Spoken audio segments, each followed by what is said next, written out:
Hey, we're back. And we're back. It's been a minute. Been a minute or two. Yeah. Took a little pause. Yeah, it was good though. It wasn't great. It was good. It was needed. Cooper is back. Hi, Cooper. Hi, Cooper's butt.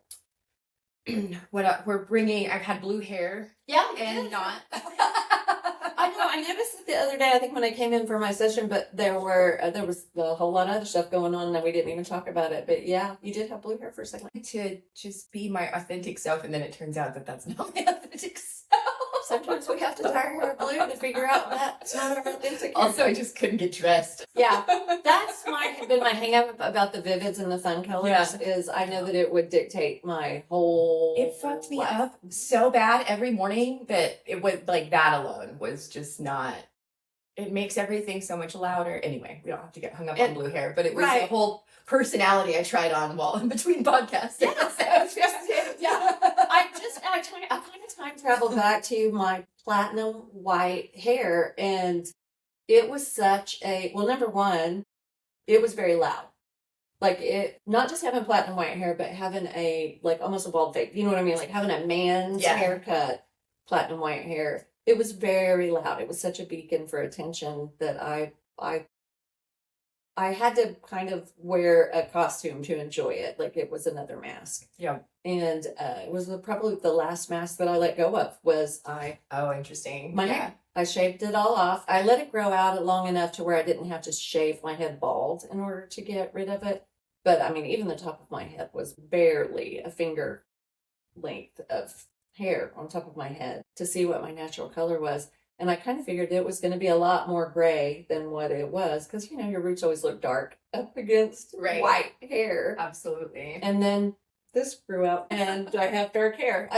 So Yeah. that's really weird. I don't know. Your evolution maybe will be your hair. But it's also, I've never did blue or pink or anything like that. And I had threatened to for a long time. But when I saw the picture of you with the turquoise color, that was the closest I ever got to just like, oh yeah, I'm about to do that. I'm going to have Tiffany blue hair. We're going to have the blue podcast girls. Yeah. I couldn't find the color, and I knew that the color that I was wanting was the color it was going to fade to. Exactly. And that was going to last for about a week. Then it would be on the other side of it, which is why I never did it. Anyway, welcome to the Hair Color Podcast. I had a blue crash out. Really? Yeah. I've had about 800 naps since we recorded last. And I think I was still in the goo phase, honestly. And I feel like maybe now I'm actually starting to like ready to come out. I wasn't. So there's a lot of push me, pull you going on inside of me. Same. Which made the podcast a bit confusing, so then we just decided to take a break.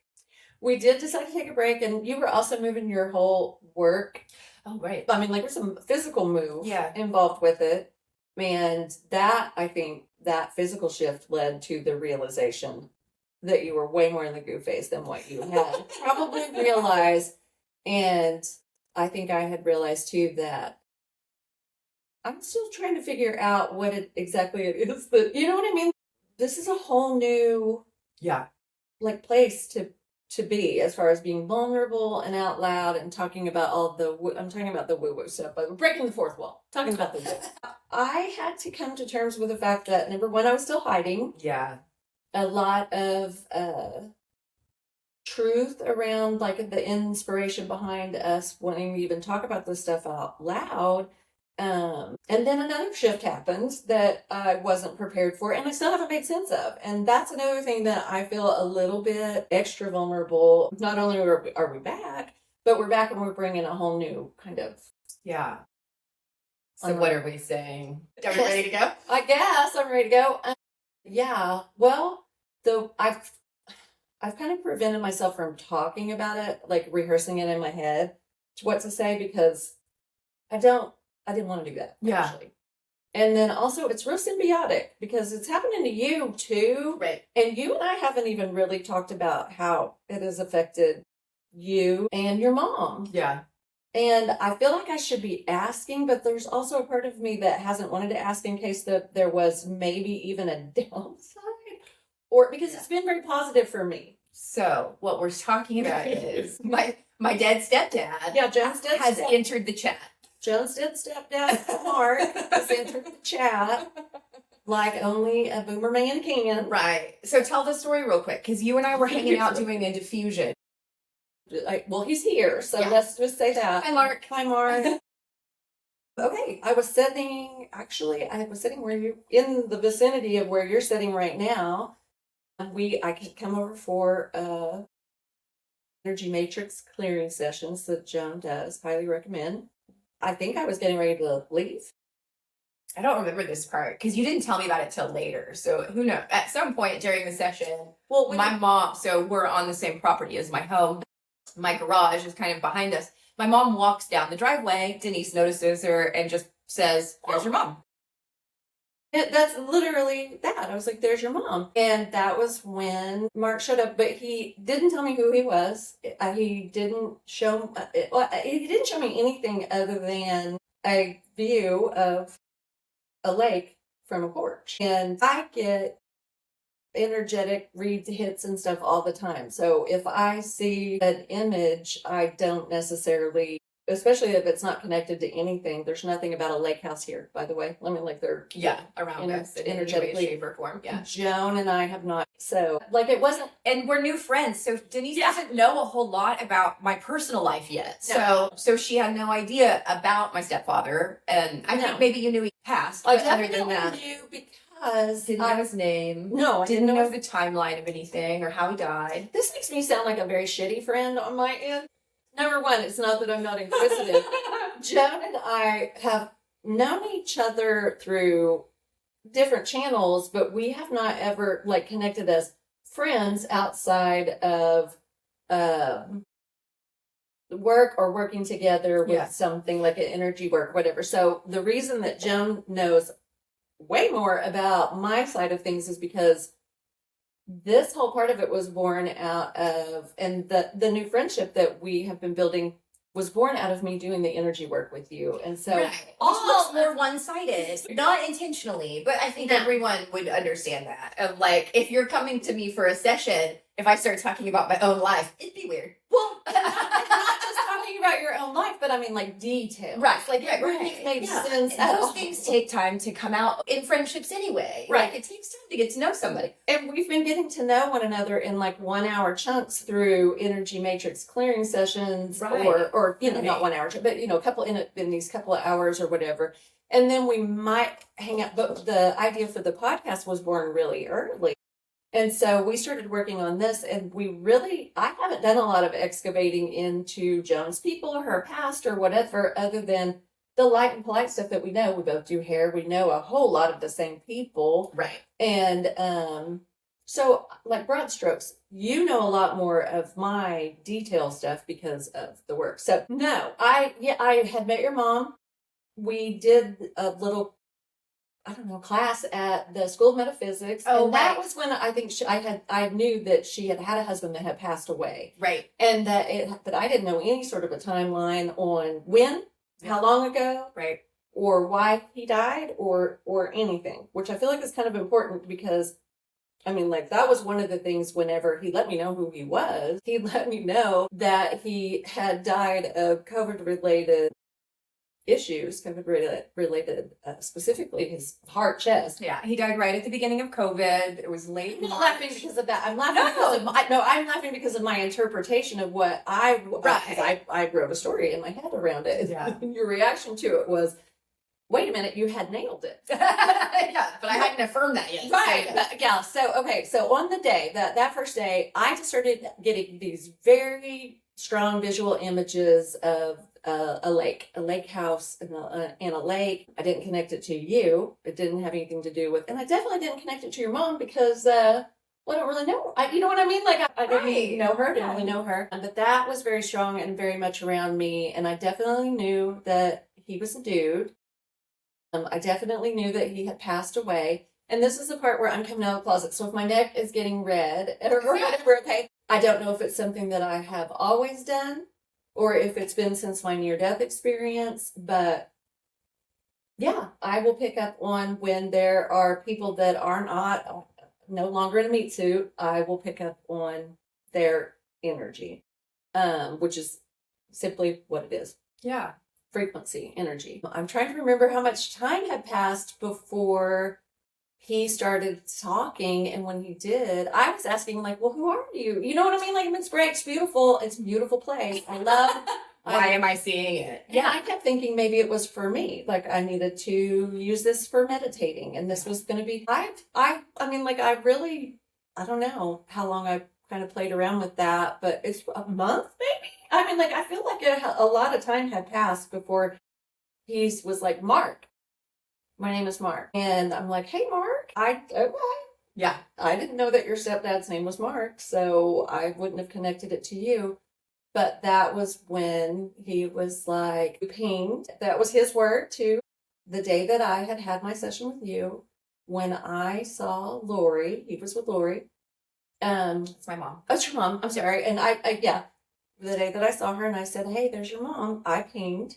So he was like, aha, I can go to her. I got it in. Yeah, I have it in. I'll go to her. She'll go to Joan, and Joan, from Joan to Lori. That made me feel, weird, because I was just like, oh, great. Now I get to do this. So I might have even sat on it for another day or two, because I wasn't sure if I was going to be right. Right. Or received well. Sure. And Joan and her mom are both pretty woo-woo-y, so I didn't feel like it was going to be met with, I didn't think anybody was going to be afraid. I think that would be my is when people start feeling fearful around stuff like this. That's when I start shutting down and feeling self-conscious. Is I never want anyone to feel, uncomfortable. I'm okay with it. Right.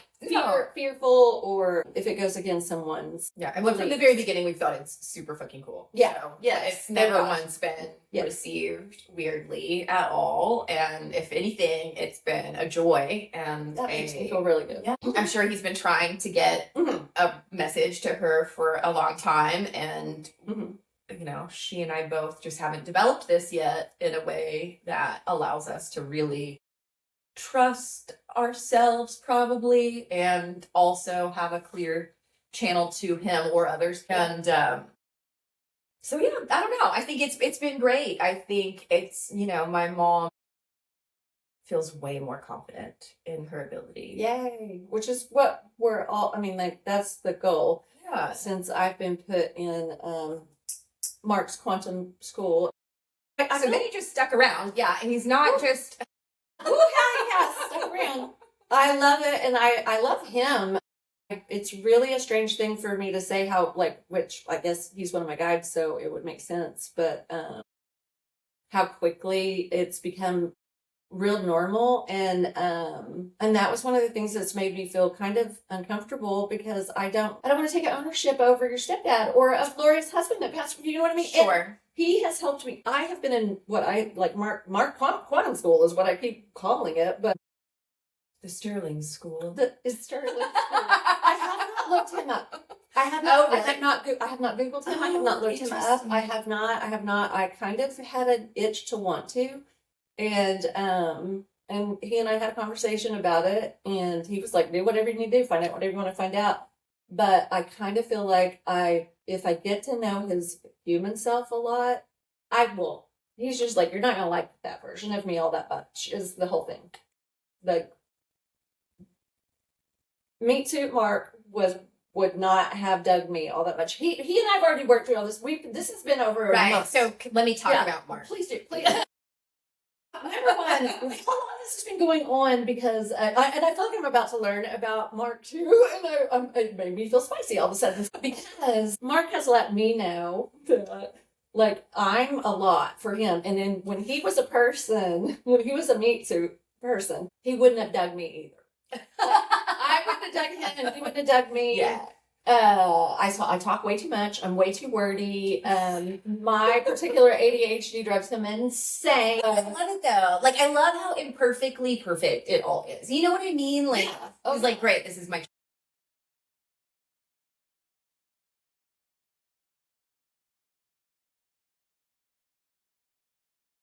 Was a boomer. He grew up in Detroit, Michigan, in the early 60s, and that I think really forged a lot of his views around the world. And he grew up not knowing a lot, and maybe being misinformed about his father, so that was a missing component going on there in his life. and had several traumas. I think they were very poor. I think he often didn't have enough to eat type of lack stuff that happened to him. And then on top of that, the world felt super unsafe. And he joined the military when he was young. My mom is probably going to listen to this and correct me on some details, but this is ish. This is the general ish story of him. And joined the military, was married a few times. I'm a little unclear on that. 3 is what? 3? Oh, yeah. Yeah. Yeah. Married a few times, had a child in his second marriage that was sort of unexpected. And at that time, he was in the military still. He got out of the military at some point, went into police work. I could be having those two things backwards. I think he just kind of went back and forth between like domestic and military.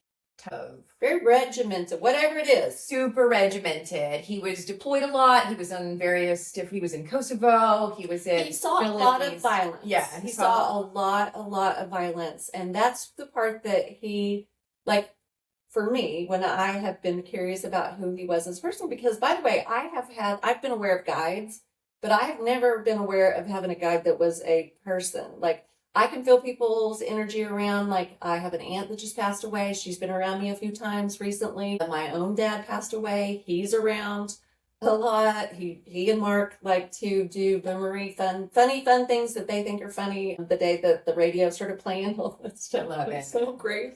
Started playing the Top Gun soundtrack. Well, yeah. I mean, like, all of it is so cool and beautiful and wild and weird and corroborative, or at least it feels very corroborative. Yeah.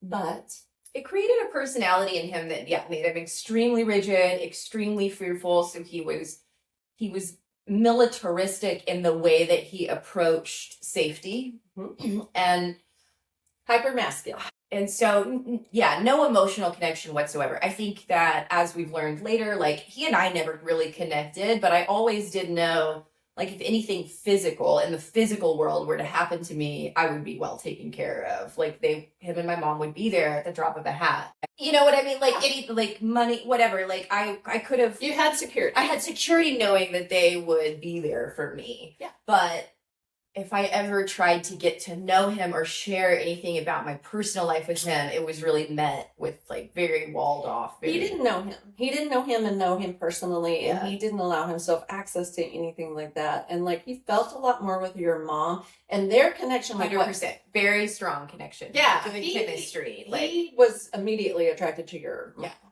I mean, like, from what I understand. And I think it's kind of like I think it was mutual. Yeah. Yep. Yeah. Like, it was a 20-minute meeting, accidental, like maybe even less than that. Mm-hmm. Well, yeah, accidental, whatever. Kind of like how, Barrett and I circled one another for, I don't even, come to find out, 30 years. But I mean, like, we wouldn't have known that. So I don't know. But my mom and him did have a very magical relationship that was very kismet. Like, I never doubted that for 1 second, that they weren't supposed to be together, even though he and I weren't super close. Yeah. The magic that was his, like, he was able to, whatever the magic of that was, their connection was part of what is allowing him to be able to do this with me. Cool. She'll like hearing that. Yeah. Yeah. Well, I think she was just weird enough for him to be able to, I guess, loosen that. I don't know. Yeah. I don't know what his religious part, like, I don't know that there was any sort of a spiritual connection whenever he just kind of shut all that down and became hyper masculine, very performance focused, very provider, excellent provider, like, safe man. Went into police work. Really he was a soldier, and yeah. He didn't want me digging it. Like, well, like he said, there's no boundaries around it. Like, he was like, do whatever you want to do, but it's not really going to be fruitful. It wouldn't do anything other than potentially muddy the waters, because whatever in the line of duty and in the line of his profession and everything, he's just let me know I would have a problem with it. And it was gross to me. Like, he always carried a gun. Like, there were so many guns. There was just, like, it was so wildly outside of my mentality that I very, like, thumbed it down, it was just like, ew. That was a lot of I think the bear, which I don't know how real talk do you want to go in, because I've told you before, he loved you in the best way that he could. Like, he was not capable of being a warm, fuzzy. Right. I'm just I'm just Dad. painting the picture for. No, I know. I was like, because like he has like on the day you and I almost had a conversation about it, like his heavy sadness, like, which, you know, trying to explain how, you know, our dead relative or dead people come through, they have to lower their frequency. I think it's because of my near death experience, you know. Yeah, it's really dense on Earth. Yes, and it's really dense on this planet. Yeah. It is very dense on this planet, and I have a fairly high frequency because of that, and but they still have to lower to me. Right. I'm in body, so they still have to lower. I felt I can't even explain it, but like I felt his energy shift even lower. And then he explained it to me later that there was a lot of layers of what you were going through in that phase of your life, what he was witnessing through Lori, witnessing her daughter going through her most challenging times, and that, you know, and he was resentful for you being your normal kid self to your mom. You know, I mean, like there was just so many. Oh, for sure. I was layered. Yeah, well, I mean, anyway, he just, if there was, for you and his child, like, he just wasn't geared for being a warm, fuzzy dad figure. Yeah. And I think he did, well, I know he did the best that he could. And it was always going to come through the filter of that. Yeah. Soldier, police officer. And there's a layer of judgment with his line of work, too. And it was just a lot. Yeah, it was a lot. He was a good man, though. I don't want to ever Oh my gosh, he's a good man, but he didn't believe any of this shit, and so it's in fact, hilarious that my friend is now channeling my dead stepdad, who is like in the woo. He's totally in the woo, and that was one of the first things that was he wanted Lori to know that she was right about everything, or you know, I mean that. Oh right, literally. I mean, he was like Lori. Yeah. One of the first questions that I asked him, because I'm really recognizing more and more the time of like the right use of the mind. We constantly talk all the time about how we overthink things, like in general as a society. We're really divorced from our bodies. Yep. And we're overthinking everything. And I've really recognized it's very lazy thinking that we're addicted to. Yep. And that we have a choice in what we think about, but we have to try. And it becomes a repatterning that has to happen. I'm starting to go off in the weeds as to why I brought this up. That's the way our conversations go. Yeah, it's true. I don't know. I'll come back to it, I'm sure. But well, I don't even know where we were headed either, but I will take us back to Mark. Oh, I asked about worry. Sorry. But yeah, is there ever a reason that worry is helpful in any way, rumination on anything? And the answer was no. And I already knew that answer, but for some reason from him, I really needed to ask that question because the man worried. It's masturbation as well. Yeah. I think that was what I even said to you that day. Yeah. He was just like, it's masturbating. It's just literally. Worry is masturbation, and it feels almost sacrilegious to let it go because then we equate worry with caring. Yeah. Yes. Yeah. And so it becomes this, then it comes down to, am I a good person or not? Really? And people refuse to change the way that they think because they're so worried about being perceived like they don't care. Yeah. And I think most of our problems and everything boil down to, if we could just be like, what if we could just own it? I'm a terrible person. I'm also a great person. I was going to say, it's like, this goes back to the conversation that we were having the other day, by hell, it might have been yesterday, where I was explaining, like, it's polarity. That's literally everything here is yes and. There is not a person that is all a good person. Everyone has their yin yang, their positive, negative. That is a part of the experience. It's never going to be harmonious or peaceful or placid or perfect or any of that. That's why we come here. We come here because we love that about us. We love that.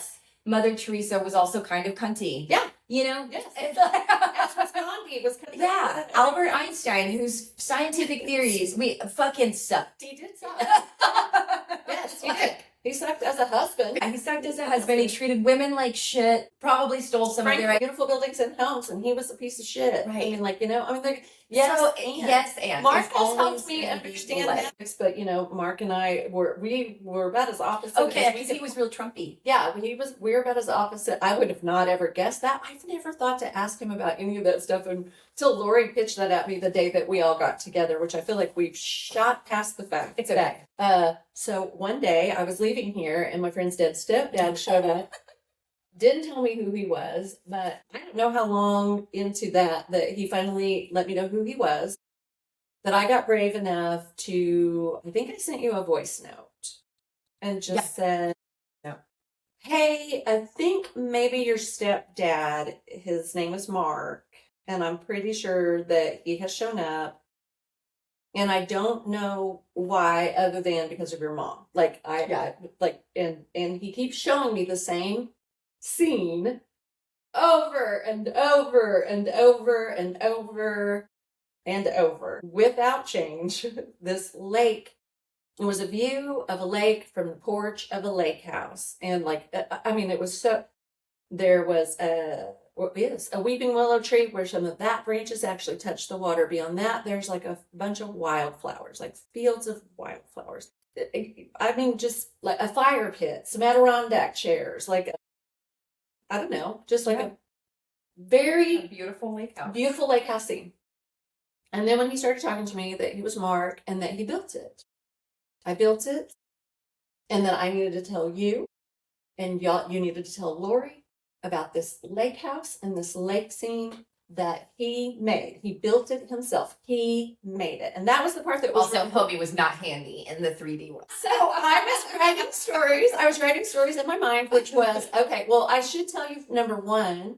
Well, we'll go back. This carpenter came through. Yes. No, he was saying that, but it was very important that he said that I convey to you that he made it, whatever it was. And so the story I started telling myself was, oh, maybe he wanted to build a lake house, or they wanted to buy a lake house and retire to a lake house, or he loved to fish and so he wanted to be at the lake, or you know what I mean? Like I was all of these stories, they had plans to retire at the lake, blah, blah, blah, blah, blah. And then Lori wanted to sit down and have let's all, sit down and get together, which we did.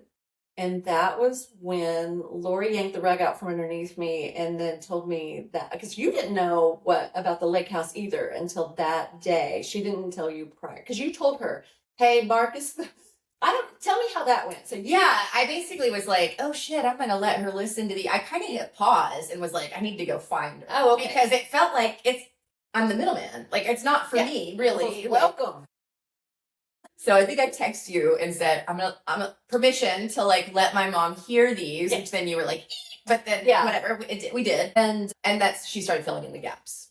So I was already having visions of what dreams may come type of moments of this must be kind of what if you haven't seen the Cuba Gooding Jr. Robin Williams movie, go see it. I thought that a deep dive. Don't see it on acid. That's stupid. Okay.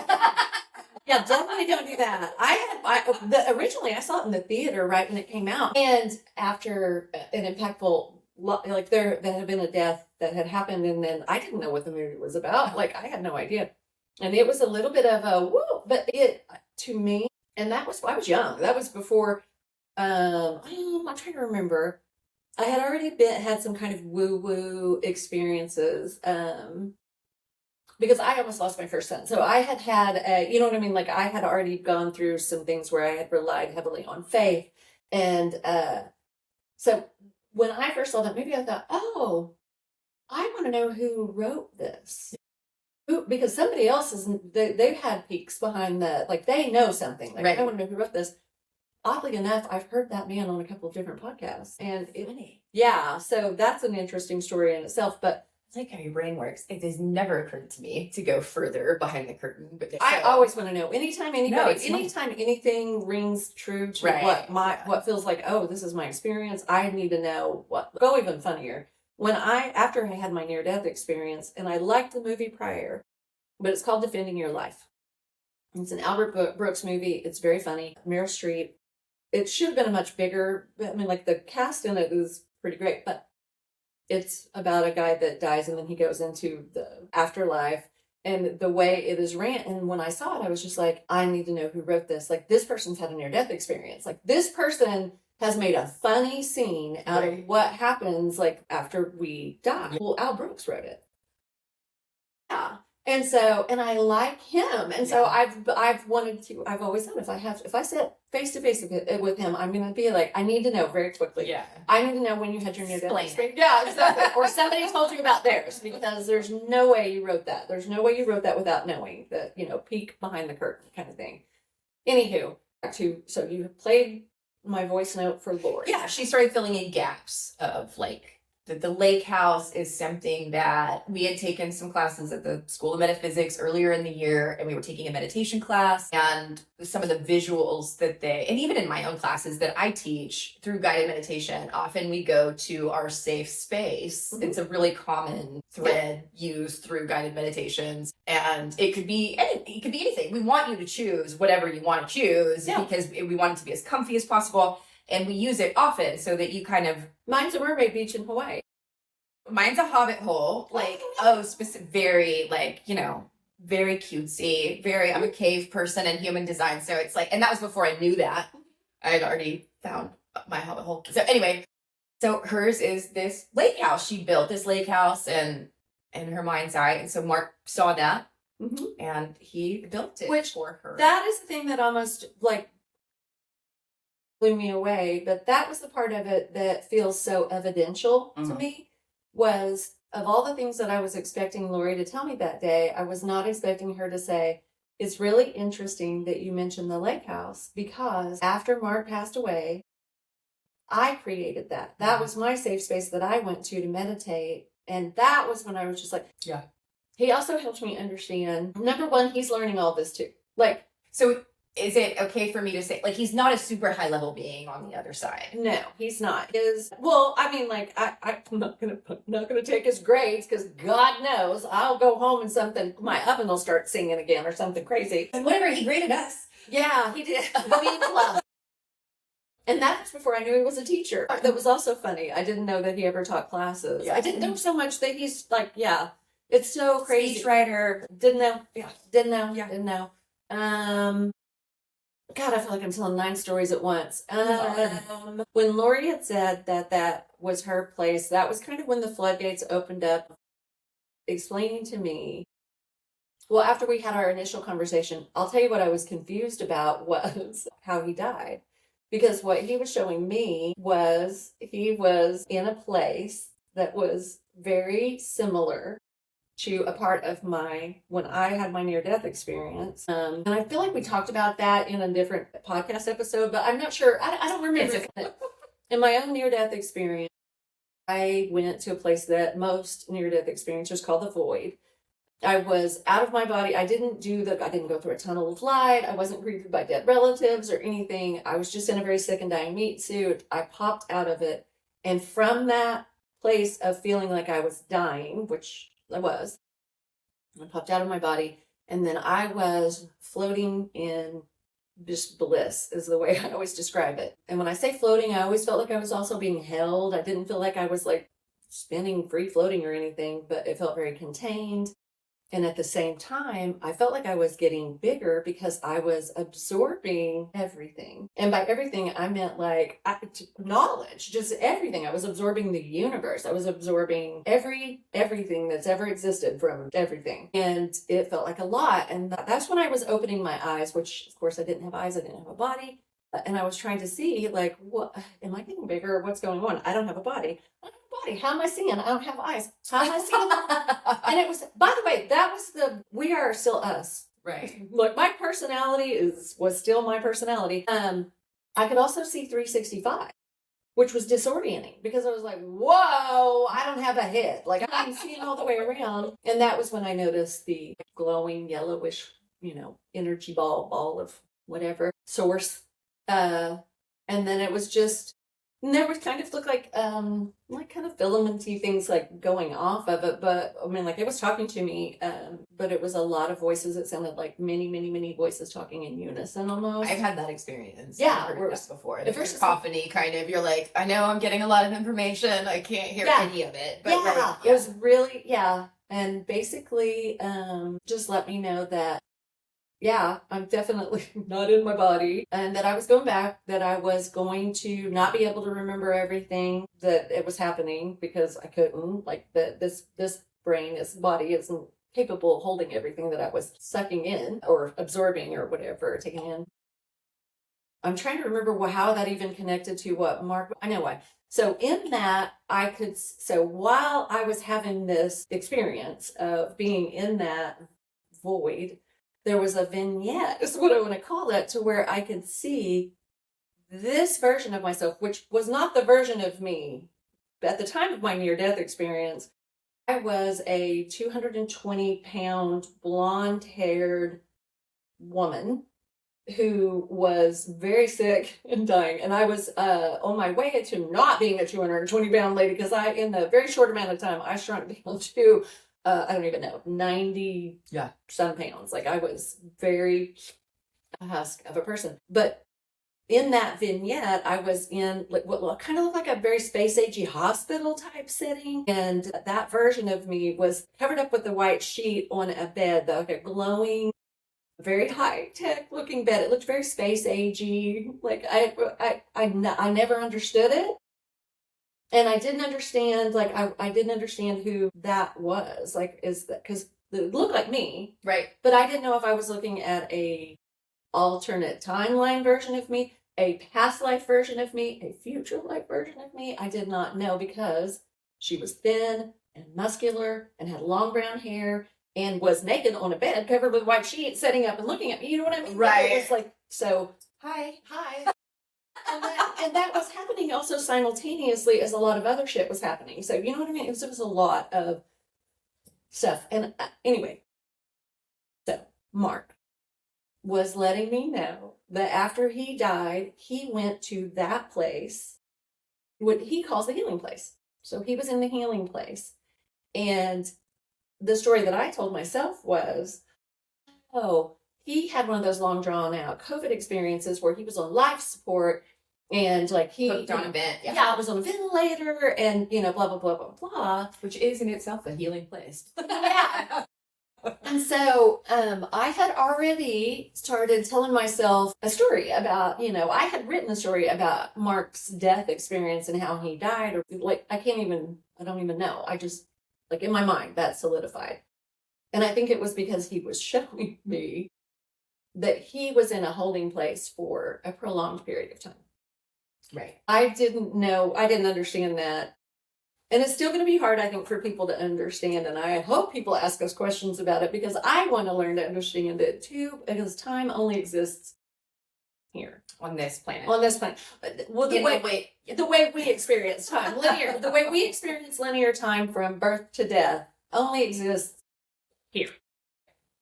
On other frequencies, time is way more wibbly wobbly and operates in a totally different way. But so more on that later. Do you need to take a break, or do you want to? My left hip is hurting a little bit. I had to shift in my seat too. Try sitting up straight.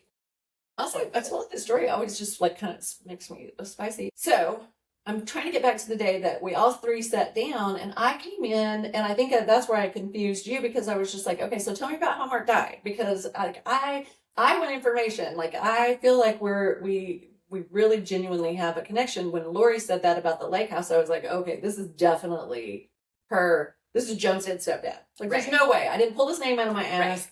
Right. I don't, blah, blah, blah, blah, blah. So, and then you were like, wait a minute. No, he died quickly. And that's when I was just like, I don't understand. And then, but Mark had let me know that he was gone for a year, our time, before he even knew that he had died. He did not know for almost a year, our time, that he had died. Now, not a year his time. Yeah, not an uncommon story either. When I read like Journey of Souls and things like that, Which I still need to revisit. I told you I tried to re-listen to it, and then I forgot that the narrator's voice is listenable. crazy. Yeah, It's like the a way computer it's voice. set up too. I know is like not. There's a guy, there's a Interesting. podcaster, and his name is Jordan. I can't remember his last name. And I think I found him and started following him on TikTok, and I didn't even know that he had a podcast, and maybe that's a new thing. He's actually reading the Journey of Souls books Oh, just out loud, and going over them as through his woo-woo experience with them. And I have it in my queue. I haven't started listening to them because I don't know that I'm quite ready to take on another, you know what I mean? I don't even know why. I feel like I need to fully assimilate everything that I've taken on, and then maybe take on another person's perspective. But I think that's smart, dude. I don't want to muddy the water. I've shut out a lot of outside stuff for a while now. Just, it sounded like I was about to cry there, but I'm not. For whatever reason, it's just been like, yeah, I just need to figure this out. Yeah. Me first, and then. And I'm not trying to be in an echo chamber. I don't want to be up my own ass and convince myself that everything. That said, I will refer to that book a lot. Yeah, and I know I think I have a physical copy of the book somewhere. It's just that half of our books are in store. You know what? Blah blah blah blah blah. And I don't really want to read one.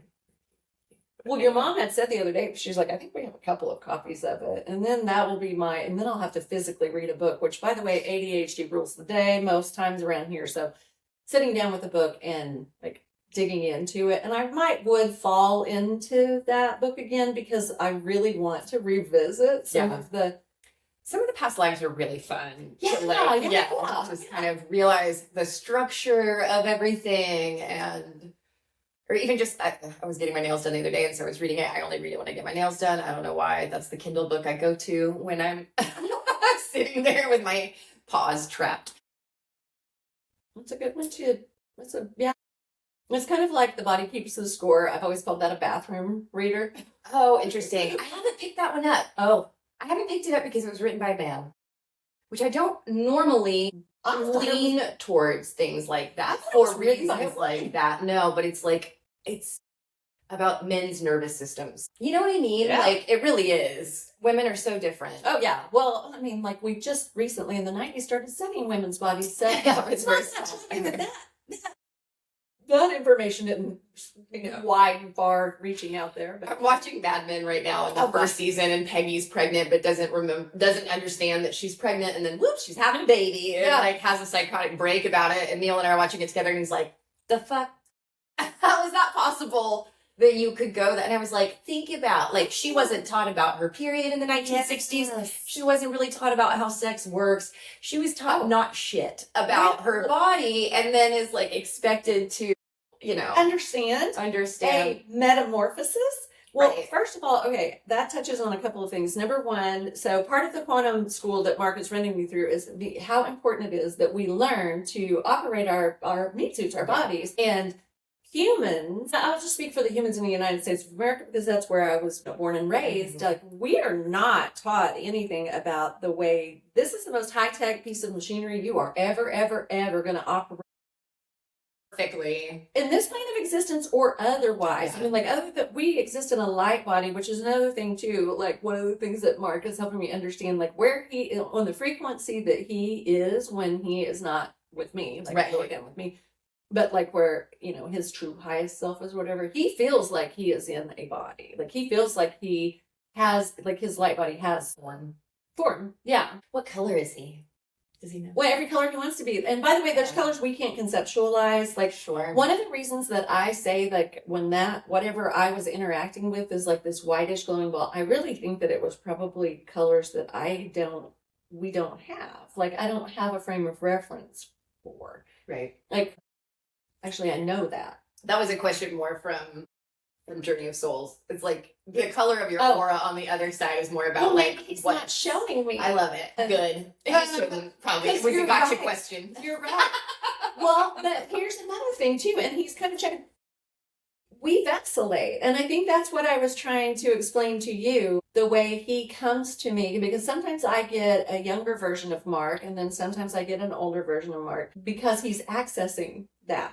He's also been different people on this realm too. Sure. But he is coming to me as Mark because I'm meeting bigger parts. I'm like, slowly, I am knowing his oversoul. Like, I'm knowing the bigger part of him.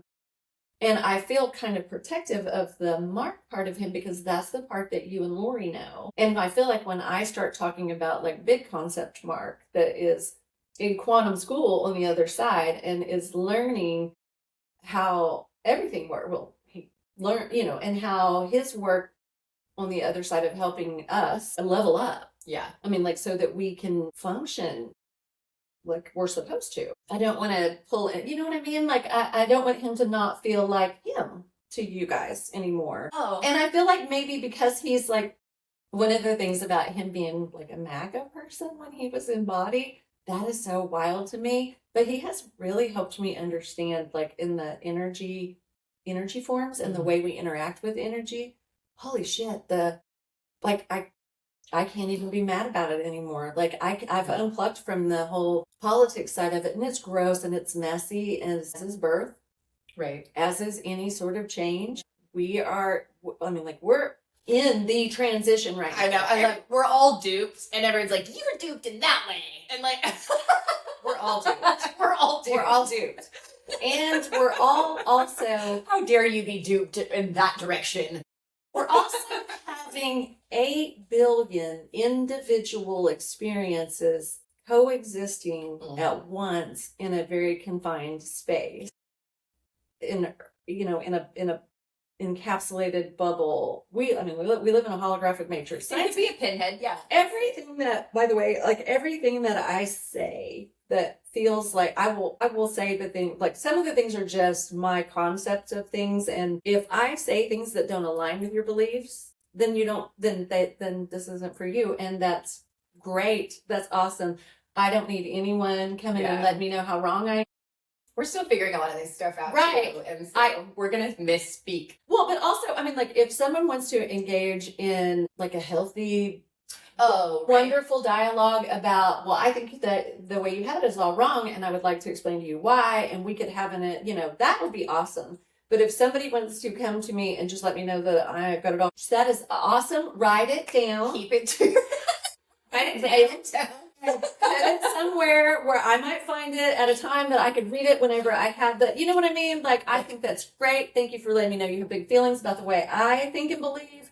I'm not interested. Like, I don't know. And we're saying that because this is the thing that's held us back from even talking about it. This is the most liberal that we've had a conversation, not dancing around topics and just owning it. And so every once in a while our little egos are and I also don't want to hurt someone's feelings by letting them know that I don't care. Because that's really kind of where I've landed on it, is I do care that everybody has their own beliefs and their own practices and their own everything. I care so much that I think it is beautiful and wonderful. And as long as it is serving you and doing no harm to others, I think it is awesome and great. Keep going. Keep doing what you're doing. I'm framing it more like there are parts of me that don't understand this yet. Oh, it's happening to me, and there are parts of me that don't understand this right. yet. But when it comes to other people, I'm just constantly trying to not feel separate from other people. So when I'm like thinking about like a pushback that I may or may not get from others because of their level of understanding, I have to right size it to the place of like, well, it's all fucking me anyway. Yeah. It's just me in a room. Yeah. Having a podcast. It's just you in a room having a podcast, and we're just like and it's fun. It's fun. It's fun. It is. And everything is supposed to have obviously not everything is supposed to be fun. We experience death. We came here for that. The polarity in it all is the fun. I think we're supposed to be in awe of it instead of horrified by it. Yes. Like, that was wild. I mean, there's no wrong way to do anything because we're always just trying to find the, you know what I mean. However, we'll right size, it'll turn, it will change. However, we are supposed to be a lot more participatory in it and in our meat suits. Mm-hmm. And that's one of the things that I have learned. I've, existed in a really small part of this, and I mean, just a few, and maybe that's another reason why all of my stuff is like really coming online and in resonance, is because I have been doing the trauma recovery and the clearing and stuff. And so I have cleared out a lot of the blocks and the things that have been holding me back. And energetically, that's the whole body keeps the score. That's where that came up, which I honestly, I've never, we own 2 copies of that book and I have had it for decades and I've read pages of it. I've never read that whole book, and I've never felt the call to. But I don't disagree with the premise. Our bodies do keep the score. Yeah. And we are supposed to be utilizing them. And we have 3 brains. And that information that, and we are supposed to be utilizing them. We're not. We're using thinky brain. And that is the problem when we are only operating from our monkey mind thinky brain without having our heart brain or gut brain, which, by the way, when we talk about not having enough serotonin, guess where it's made? It's made in here. And we're constantly feeding our, little meat suits shit that will wipe out that and bring it back. Part of the reason that Mark wants me to learn how to operate this is because that's where we're headed. Yeah. I mean, we're going to science and technology and human bodies are about to merge in ways that I'm not talking about brain implant chips or any of the shit that's happening or people are talking about right now. It isn't that. I don't know that we can even conceptualize it now. Or maybe there are people that can and maybe I just can't. But it's not going to be a Neuralink chip put in my brain and then I'm suddenly going to be part of technology. It's not like that. It's the fact that we are already technology. We are already receivers and transmitters. I have an energy field that projects out. Mine's kind of big. Most people have like 6 to 8 feet around them is our electromagnetic field. I think mine goes way beyond that, just from what other people tell me and the way I hoover up. And it depends on the mood too. I think it's not always. It doesn't stay because. Have you ever played with dowsing rods? Yes, they don't work for me. They just stay still. Okay. I short circuit them, but Barrett. Have you ever tested the size of your aura with dowsing rods? So Barrett would be holding them, and you would start walking towards him, and at some point, when your aura hits we will those, tonight. it was several sets of that. Oh, we will. And it changes depending on your mood, your diet. I mean, there's all sorts of different things that I mess up technology. I fry watches, I fry computers, I always assumed that it was my whatever. That was why they didn't work. I've bought several because Barrett is so good with the dowsing rods, and that's like they just work for him. Yeah. But I'm out my husband and his dowsing rods, I guess.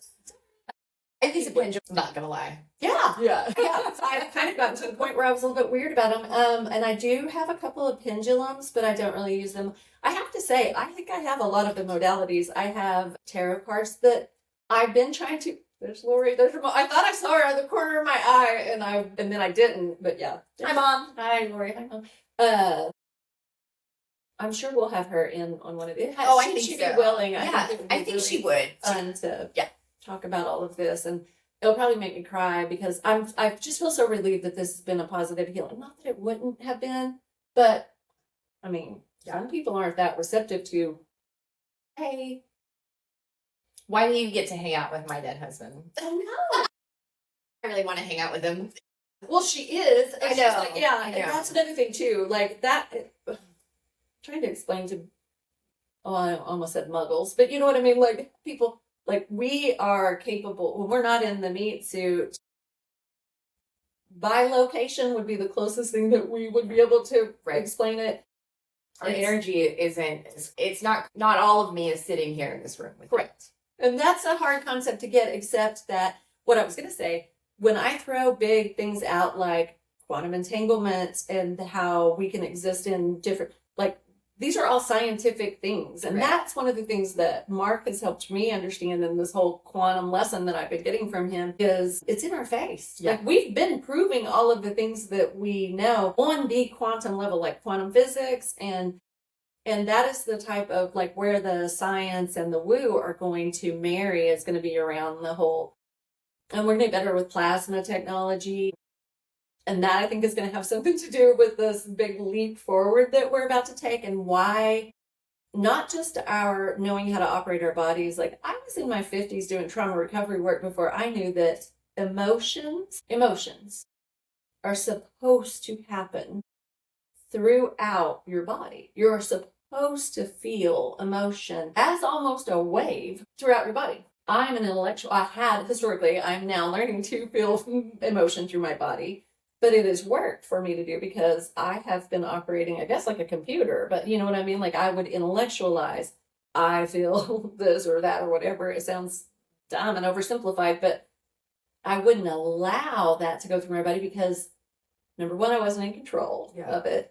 Number two, it didn't feel safe. Right. I didn't know where it was going to land or how to manage it. And you didn't understand what it meant. It was trying to tell you something, but you were misinterpreting what it was trying to tell you. Because I was never taught how to operate this. So back to Mad Men, to think that women didn't understand, you know, their bodies during pregnancy, we were taught to fear that. We were taught to be ignorant. Don't talk about anything. And shamed. And it's it's gross. Periods are gross. You know, birth is gross. Like everything was supposed to be so sterilized and clinical. And, you know, that is false. But that's also how we've been controlled and contained in a way that we're probably not going to be, and we're not going to be feral, and it's not going to be utopia. None of that that's not why we come here. And so I know. I'm really figuring it out just recently. Yeah. We've been doing it right. We've just been doing it right, but misguided. Right. And in trying to have all the experiences, and you know, I have lived a pretty magical life. When I started talking to you about like experiences that I've had that are real, and I'm not talking about woo-woo experiences. I'm talking about I have manifested magical experiences that when I was in the flow of it, which was my word for 2026. So you'll hear me say flow a lot probably in the next year. But when I could tap into that and be in that synchronicities and, you know, what is it? Matthew McConaughey calls it green lights. Yeah. Green lights, green lights, green lights. Yeah. Well, that's the way it's not supposed to be. We are supposed to hit red lights too. But even when we hit a red light, we're supposed to recognize, what is this teaching me? What do I need to learn here? Yeah. What can I gather from this? You know, I got a big fat lesson on gratitude from Mark not too long ago whenever I was very deep in fear around this, about this, like, you know, talking about all of this. I guess this is called mediumship or channeling. It feels really strange to say that out loud, knowing that's about to go out into, the world. And that, I don't know, 10 people, I don't know how many people are going to listen to it, but I'm coming out in a really big way and about something that I don't even feel like I've mastered. That's fucking new for me. Yeah. But, I have, very insistent and very drill sergeant-y boomery man on the other side that's like, well, you got this. I didn't understand. I asked Mark too, like why other than I pinged and he knew that he could go through me to you, to her, or to Lori, wherever she went, was to help me to be brave. Like he I'm very fear-based and for good reason. Like he's never been a woman, like not in this version of Mark had never been a woman. And he kind of dug it. And he has kind of dug it. It's making me feel emotional even talking about it. But the day that he and I got to spend the day with my new granddaughter, this is going to sound so crazy to anybody that's listening to this, but I got to spend the day with my granddaughter, our newest I have a few, but our newest grandbaby, Danny. And it was in that moment that I don't even remember what was going on. I'm sure it was probably born out of there was some, her mom has epilepsy. I'm sure it came out of her doctor, her not feeling well. But anyway, I feel like came out of one of those days. And then we were in our little stays and it was just you and I. And we were kind of just chilling in the bed. And she was eating a bottle and going to sleep. And it dawned on me that as a mom with my babies, my first son was born in an emergency situation and it was survival. It was, like I was keeping him alive. And I had to learn everything about trait care. I had to learn everything about central line care. I had to learn. I didn't get to just be a mom with this baby. And I wasn't trying to be her mom. I don't want anybody to think I was trying to be her mom. I'm just saying, I got to You got to have an experience. An experience that was just so lovely and calm and sweet. And when she woke up, it was like she woke up and she was just like kind of looking around. And I don't know, she was maybe even a few weeks old, maybe a month old the first time that it was just she and I. And she was kind of looking around and her energy was just so different. I think, oh my gosh, these babies that are being born right now are coming in a little more online. Oh, way. Yeah, totally different energy. But anyway, later that night, whenever I was just having a conversation with Mark, and he was like, "I got to be a grandma today. I got to feel I know," and the way that he experienced that was so beautiful, and it was so really it felt like it felt really privilegey. I don't know. It's like that all the time. Not in the gravity necessarily of what you just explained, but like, isn't this nice? Catching myself in a moment of like, what could be better than this?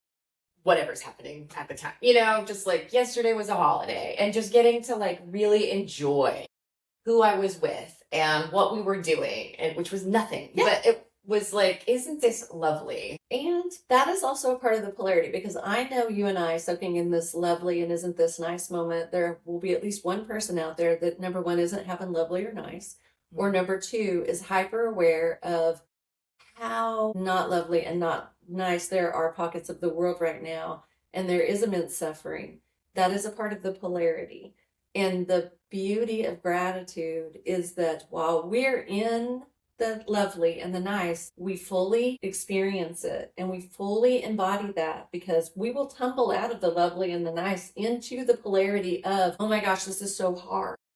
And think of every hard season of your life, and whether it be a day, a fucking year, or a period of time. I'm trying to mindfuck myself into this idea that the hard is over. And hopefully it is. But even in like, could it be just coasting now for the like? I was about to make a joke, and then I remembered, because there's a helicopter, and I don't know how much of this is picked up, but there was a TikTok not too long ago where there were two women standing out in the yard, and some police pull up, and the one lady says, "They found you, Linda," or whatever. And they really did come to arrest that other lady. I have never related to a person having a dumbass moment my whole life than that poor lady that was like, "Yep, they found you." I was going to make that joke of, "They found us," and then a helicopter land or something. Anyway, bad joke.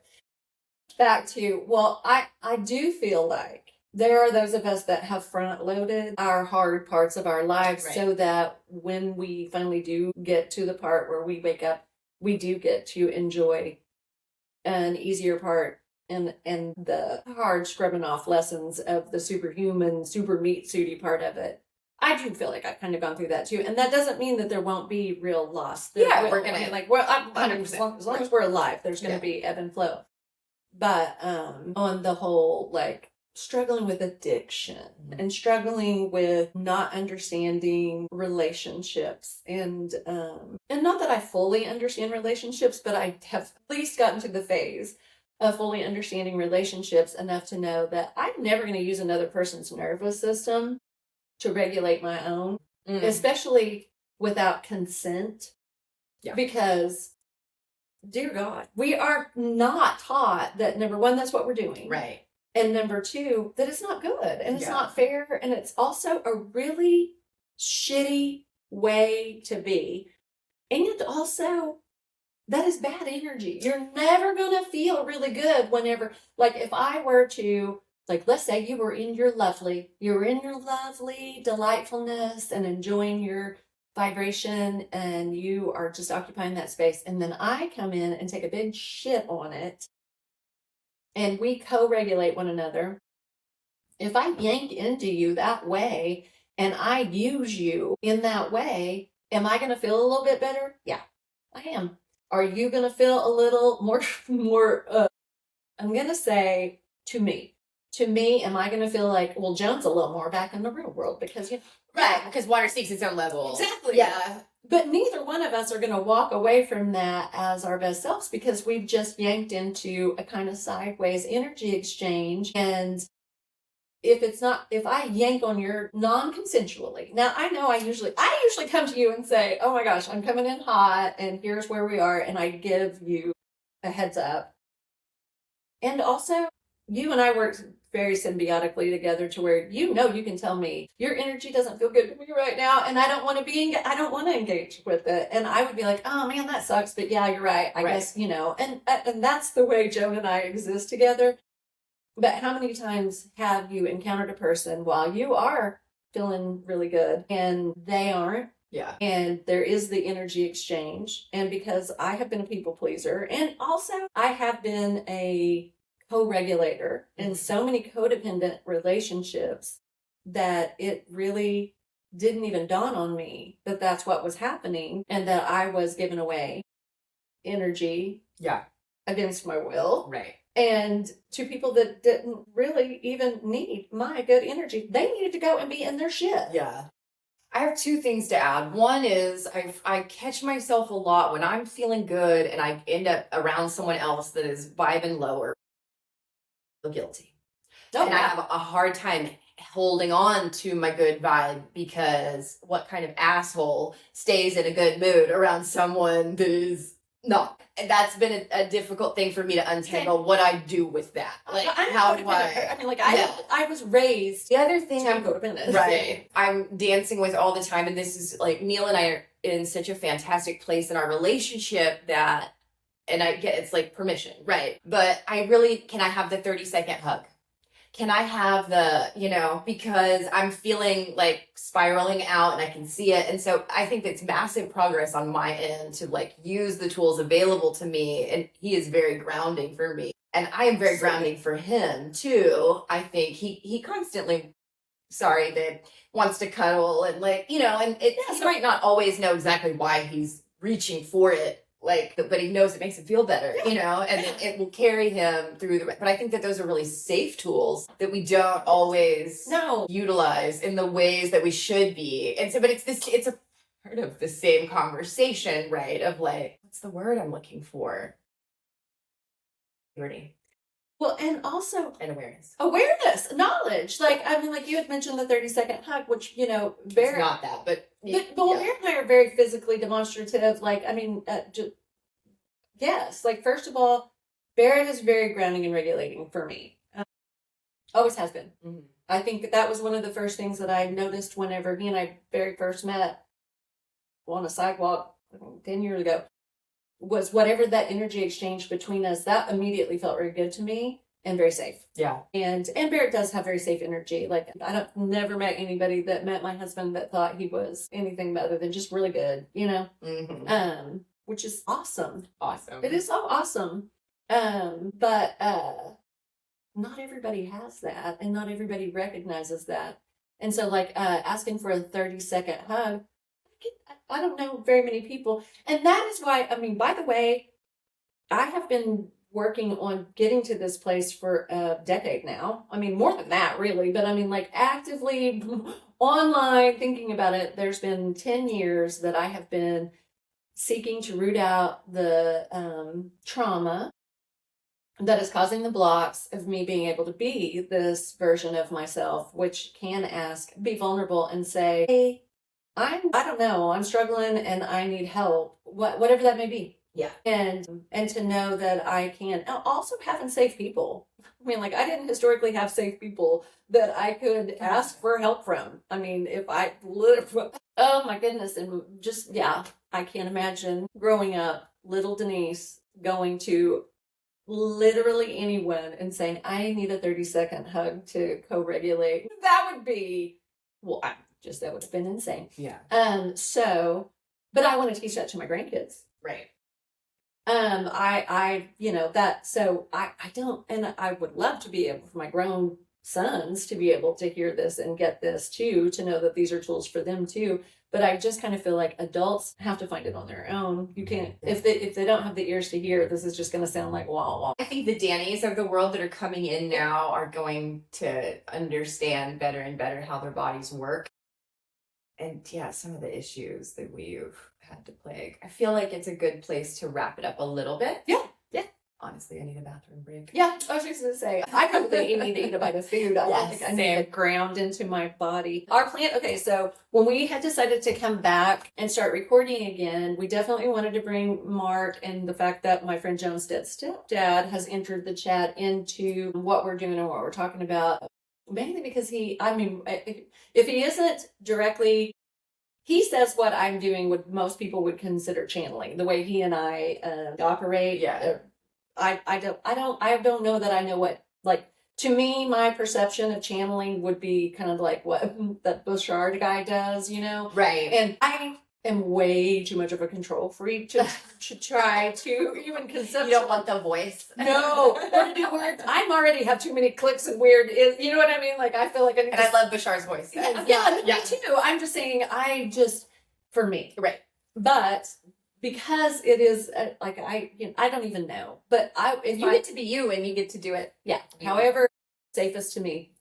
But we wanted to bring that into the chat, and we also want to continue doing what we were doing, which is the crash out alchemy part of it. Is how we went from being I was a total mess. I was a total fucking wreck, and I honestly, blessedly, didn't know how much of a wreck I was.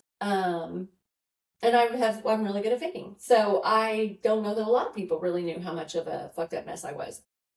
But I was. And I probably crashed out, I would say 3 different lifetimes. Like, you know what I mean? Like, I had, by hook or by crook, tried to create something because, I thought that I knew what I was doing, or I was emulating what had been modeled, and then that crashed and burned. And so that is our goal. But we also have just decided that instead of trying to script out and do whatever, this is what Joan and I do best. We sit down and we have really deep, really long conversations about stuff like this, and we vibe on it. And we're going to put them out in like 1 hour chunks. So if you are interested in hearing more about, because I know we kind of dropped it off, Mark showed up. And we both had to I think we both had to just come to some places where we're ready to be more vulnerable and authentic, more personal. I'm willing to, I've wrapped my head around like the parts of my life that, I'm sure there's a couple things that I'm going to keep private, but for the most part, I think it's really beneficial to what we're doing to just like talk about the messy bits. Well, yeah, because it's through the messy bits that we have been able to.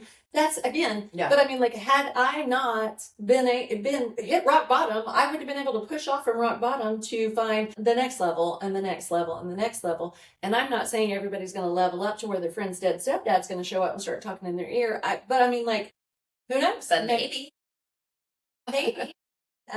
So far it has only been a positive. For anybody that's worried about my mental health, anybody that's heard enough of this far that they'd be worried about my mental health, I'm good. I'm still in therapy. I talk about my therapist. Actually, I kind of have 2 therapists on standby. And I talk about this stuff with them, and they're comfortable with it, and they believe. And granted, I sought out fairly woo-woo oriented. And our friends and family know that this is the direction that we're going. And so I think that helps us feel more confident. Yeah. And I mean, like, if you're, and I guess to address the people that are tuning in just to be voyeuristic or to, gather up some information to be able to talk some wicked mad shit on either or both of us. Have fun. I was about to say. Exactly. So much loot to stuff in your shit. Share away our podcast and talk about it. Talk about it. Because, oh my God, we have so much more to say. But if you're interested in hearing, I will pick back up at that. We'll take a break and we'll pick back up where you and your mom sat down. Okay. Talked about Mark. Okay. Joe's got your pants. So we're just hitting start.